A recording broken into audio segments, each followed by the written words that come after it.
International social media Patel Prahlad bhai watching after subscribe. PM Modi के जीवन में भूचाल, इस्तीफा के अलावा रास्ता नहीं, फेल हो गई पूरी सरकार। एक महत्वपूर्ण मुद्दा और एक ऐसी परिस्थिति में देश और ऐसी परिस्थिति में सरकार जो अपने झूठे वादे और झूठे बातों और पाखंडों की वजह से आज यह हालात देश में पैदा हो गया है। शुक्र मनाइए भगवान का कि शेयर मार्केट बंद है, नहीं तो त्राहिमाम मच जाता। अब कल सोमवार को जब शेयर मार्केट खुलेगा तब परिस्थितियां पता चलेंगी कि क्या चल रहा है। लेकिन प्रधानमंत्री मोदी के जीवन में भूचाल, एक एक लाइन पर हम लोग चर्चा कर लें कि प्रधानमंत्री मोदी के जीवन में भूचाल। अब दर्शकों ने देखा कि कुछ दिन पहले राहुल गांधी ने दूसरे प्रेस कॉन्फ्रेंस में जिस तरह वोट चोरी का मुद्दा उठाया और तथ्यों और सबूतों के साथ जो रखा, वह नरेंद्र मोदी सरकार के लिए शुभ संकेत नहीं था। नरेंद्र मोदी सरकार उससे बहुत ही खासा परेशान रही और अभी तक परेशान है। उसके पास जवाब सवाल नहीं है। हालांकि राहुल गांधी ने चुनाव आयोग पर मामला उठाया था, चुनाव आयोग से कहा था, लेकिन भारतीय जनता पार्टी बौखला गई और उसके प्रवक्ता आकर के बोल वचन करने लगे। वह एक अलग माजरा है। लेकिन वाकई नरेंद्र मोदी की जमीन खसक रही है अब। और नरेंद्र मोदी के जीवन में एक भूचाल सा यह आ गया कि कल जब अमेरिका ने भारत के लिए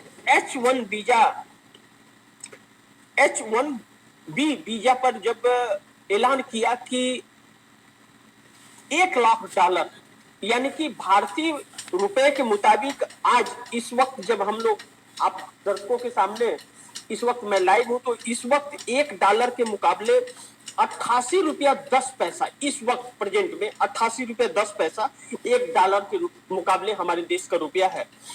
तो इसके हिसाब से 88,10,000 रुपया एनुअल फीस उसका पहले 6,000 रुपया सालाना होता था और अब 88,10,000 हो जाएगा। आज जो रेट डॉलर के मुकाबले रुपया का जो रेट है उसके मुकाबले अब जब 100 गुना रेट बढ़ा दिया ट्रंप ने, तो एक हड़कंप सा मच गया है, परिस्थितियां बेकाबू हो गई है। अब इसमें टाटा, महिंद्रा टेक, एचसीएल जैसी बड़ी बड़ी कंपनियां जो आईटी सेक्टर से जुड़ी हुई है, इसमें तकरीबन 33 लाख करोड़ रुपए का चंपक लग रहा है। इन्फोसिस, टीसीएस, विप्रो, 30 लाख करोड़ रुपए का हमारे देश को बड़ा धक्का एक लगेगा। अभी यह ट्रेलर है, इससे और बाकी जुड़े हुए लोगों का क्या नुकसान होगा वह तो काउंटिंग ही नहीं है। अभी तो मुख्य कंपनियों की हम चर्चा कर रहे हैं और बात कर रहे हैं कि उन बड़ी बड़ी कंपनियों को 33 लाख करोड़ रुपए का उन बड़ी कंपनियों को नुकसान होगा।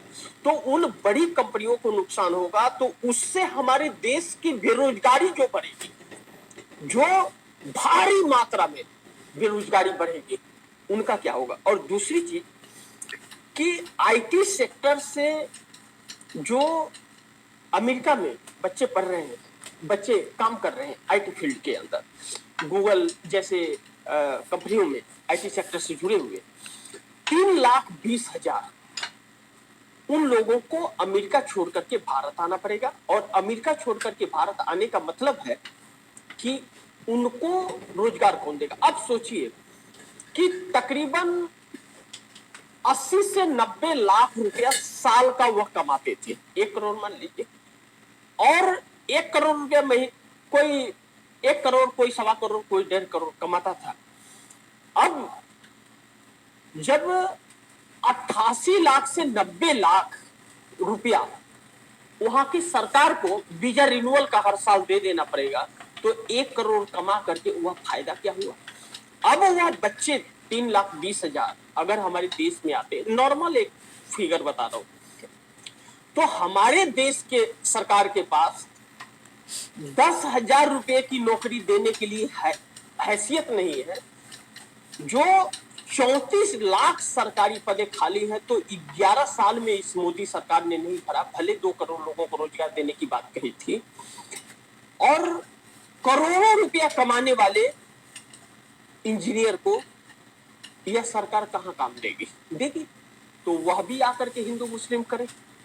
मोदी बहुत कर रहे थे। हिंदू मुस्लिम अब नफरत। इस चक्कर में नरेंद्र मोदी की सरकार बहुत बुरी तरह से जकड़ करके फंस गई है, और अब सऊदी अरब और पाकिस्तान का संगी वार्ता हो गया है। अब पाकिस्तान पर कोई हमला करता है तो सऊदी अरब सोचे, यह मानेगा कि सऊदी अरब पर हमला है, यानी दोनों देश मिल करके लड़ेंगे। सऊदी देश पर कोई हमला होता है तो पाकिस्तान सोचेगा उसके ऊपर होता है, वह उसके साथ मिलकर लड़े। हमारे देश से सऊदी अरब का बहुत अच्छे रिश्ते थे, वह रिश्ते समाप्त हो गए और सऊदी अरब पाकिस्तान के तरफ बढ़ गया। ग्लोबल कंट्री के अंदर पाकिस्तान अपनी पैठ बना करके एक वर्चस्व हाई लेवल पर आ गया और हम कुछ कर नहीं पाए। अब इस बात को भी समझने का प्रयास कीजिए कि नेपाल से हमारे रिश्ते खराब हो गए, Watch what sweet potatoes do to Bangladesh से हमारे रिश्ते खराब हो गए, चाइना से हमारे रिश्ते खराब हो गए, चाइना जाकर के भी कुछ हासिल नहीं हुआ, पाकिस्तान से पहले से रिश्ते खराब थे, अब सऊदी अरब और श्रीलंका से भी रास्ते खराब हो गए। तो सऊदी अरब से खराब होने का मतलब कि दुबई, ओमान, मस्कट, ये सब, कतार ले लीजिए, ये सब उसी रेंज में आ गए। जब सऊदी अरब गया तो वह भी उधर जाएंगे, मुस्लिम कंट्री है। तो हमारा देश घिर गया। रसिया से हमारे संबंध अच्छे नहीं रहे, ऑस्ट्रेलिया से संबंध हमारे बिगड़े, इंग्लैंड से हमारे संबंध बिगड़ गए, कनाडा से हमारे संबंध बिगड़ गए, हमारा अमेरिका से संबंध बिगड़ गया। तो भारत देश को किधर लेके जाए? हमारे देश के जो युवा हैं, जो काम करने वाले, मेहनत करने वाले हैं, माँ बाप ने खून पसीने एक करके उन बच्चों को पढ़ाया लिखाया है, तो वह कहाँ जाएंगे? हमारे देश की सरकार की हैसियत नहीं, मोदी सरकार की हैसियत नहीं है उन्हें रोजगार। जो मजदूर को तो एक मजदूरी दे नहीं सक रहा है जो सरकार, वह सरकार उतने काबिल बच्चों को कहां से देगा? अब पढ़ना भी बाहर जाकर के मुश्किल हो जाएगा हमारे देश के बच्चे को, और हमारे देश में शिक्षा मिलेगा नहीं। तो क्या हमारे देश में सिर्फ अब हिंदू मुस्लिम होगा? तो यह जो एक परिस्थिति आई है मोदी सरकार के अंदर, राहुल गांधी ने 8 जून 2017 को यह बात कही थी कि H1B वीजा के लिए आप बात कीजिए, लेकिन नरेंद्र मोदी सरकार डंका बजा रही थी, सुनी नहीं रही थी। अब ऐसी परिस्थिति में देश आकर के खड़ा हो गया है कि मोदी सरकार के पास कोई भी ऑप्शन अब नहीं बचा है, और अमेरिका जो 50% टैरिफ लगाया था उसको 100% करने की तैयारी कर रहा है। हमारे देश का विदेश मंत्री और वाणिज्य मंत्री पीयूष गोयल और विदेश मंत्री एस जयशंकर नकारे निकले, किसी काम के नहीं निकले, सिर्फ ढोंगी निकले, या इनसे अमेरिका बात तक नहीं कर रहा है, और यह कह रहे हैं कि 4 हफ्ते लगेंगे, 5 हफ्ते, हमारा देश तब तक तबाह हो जाएगा। दूसरी चीज, शेयर मार्केट जब सोमवार को यानी कि कल शेयर बाजार जाएगा तो जो फॉरेक्स जरूर भी जाएगा में आने वाला है, इस देश की सरकार को हिला करके रख देगा, को बिग प्रॉब्लम होगा, और इस देश को हिला करके रख देगा। अगर जिस तरह से यह आपदा आई है, पूरी सरकार फेल हो चुकी है। नरेंद्र मोदी के सामने को एक देश के नाम संबोधन करना चाहिए, सर्वदलीय बैठक पूरे विपक्षियों को बुला करके बैठ करके सबसे सलाह मशवरा ले करके एक रास्ता ढूंढना चाहिए। लेकिन नरेंद्र मोदी सरकार जो विश्वास के काबिल नहीं है, जैसे ऑपरेशन सिंदूर के वक्त जब विपक्ष एकजुट होकर के साथ था और ऑपरेशन सिंदूर पर वह राजनीति करने लगी, विपक्ष को ही कोसने लगी, अब ऐसे में कौन साथ देगा नरेंद्र मोदी सरकार का? और नरेंद्र मोदी सरकार में एक भी व्यक्ति नहीं है जो इस आपदा से निकाल सके। सब निकम्मे हैं, एक भी व्यक्ति नहीं है। सब के सब सिर्फ हिंदू मुस्लिम करने वाले और झूठ बोलने वाले हैं। झूठ की ढेर पर बैठी यह सरकार आज इस देश को संकट में डाल दी है। यह जो भूचाल पीएम मोदी के जीवन में आया है, यह भूचाल मोदी के इस्तीफा के अलावा और कोई रास्ता नहीं बच रहा है। आगे अगर हम बढ़े तो बिहार में जो परिस्थितियां इस वक्त बन रही हैं वह बहुत ही एक ऐसी परिस्थिति में बिहार आकर के खड़ा है कि वोट चोर गद्दी छोड़ का नारा चिपक गया है मोदी से और वोट चोरी का इल्जाम लग गया है। और बिहार में जिस तरह एसआईआर के तहत नाम कटे लोग काफी गुस्से में हैं और जिस तरह भारतीय जनता पार्टी के डिप्टी सीएम सम्राट चौधरी ने बिहार में 7,000 संविदा कर्मचारियों को एक आदेश में नौकरी से निकाल दिया तो एक आक्रोश लोगों के अंदर। बीएससी के छात्र जो हैं बिहार के वह इनसे नाराज हैं।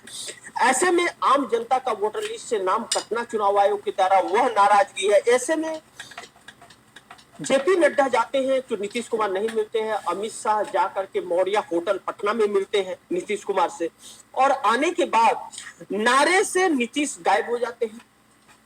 जो नीतीश कर रहे थे 25 से 30 फिर से नीतीश बिहार में नीतीश कुमार बा उस नीतीश को गायब कर देते हैं।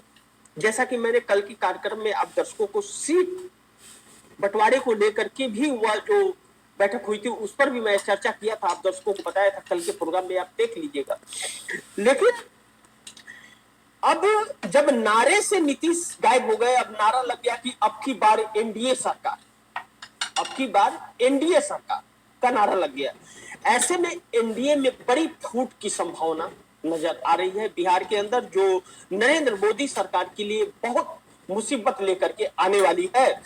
और ऐसे में राहुल गांधी ने फंसा दिया मोदी से, बड़ी चूक हो गई।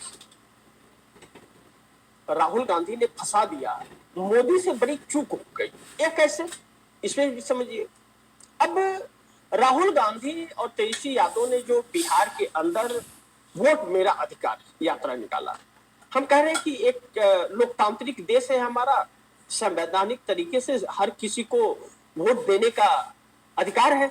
और नरेंद्र मोदी के द्वारा किया गया या चुनाव आयोग के द्वारा किया गया या कोई तीसरा है, यह तो जांच का एक विषय है। लेकिन राहुल गांधी के कहे अनुसार किसी एक खास व्यक्ति के लिए यह किया जाता है।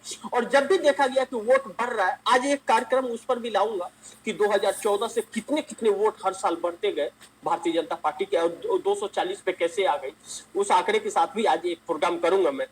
लेकिन नरेंद्र मोदी जो राहुल गांधी को जहां पे उन लोगों की सभाएं हो रही थी वहां लाइट काट देना, परमिशन न देना, गांधी मैदान में परमिशन न देना, इससे भी बिहार की जनता गुस्से में, और उससे एनडीए गठबंधन की छवि खराब हुई और राहुल गांधी की छवि बढ़ी है कि उन्हें हर जगह रोका जा रहा है क्योंकि वह सच्चाई के मार्ग चल रहे हैं। उसके सच्चाई पर और भी मुहर लग गई। तो नरेंद्र मोदी सरकार को इससे भी खासा नुकसान हुआ है।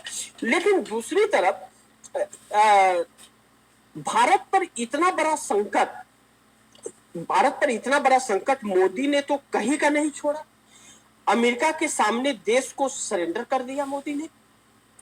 अब यह जो बात है, तथ्य है, यह बहुत ही संवेदनशील और इसे समझने की जरूरत है कि माय फ्रेंड ट्रंप, बार बार कहते थे नरेंद्र मोदी की माय फ्रेंड ट्रंप, दोस्त ही दुश्मन निकला।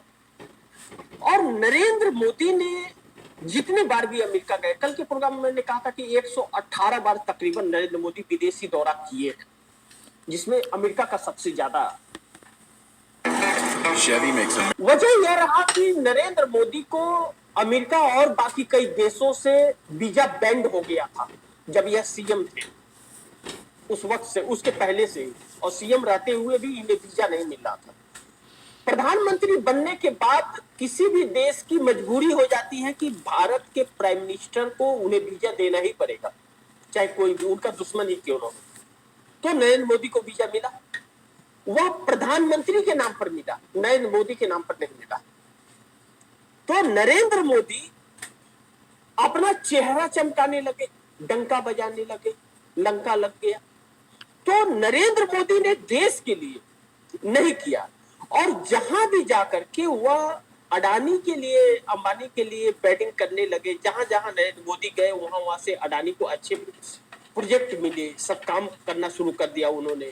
खरबपतियों में शुमार हो गए, विश्व के नंबर 2 नंबर 3 में शुमार हो गए। यह सारी चीजें करते करते नरेंद्र मोदी देश को भूल गए, और ट्रंप एक शातिर व्यक्ति, वह दूध पी पी करके डस रहा था। अब ट्रंप ने जो झटका मारा 50% का टैरिफ, अब 100% लगाने की बात कर रहा है।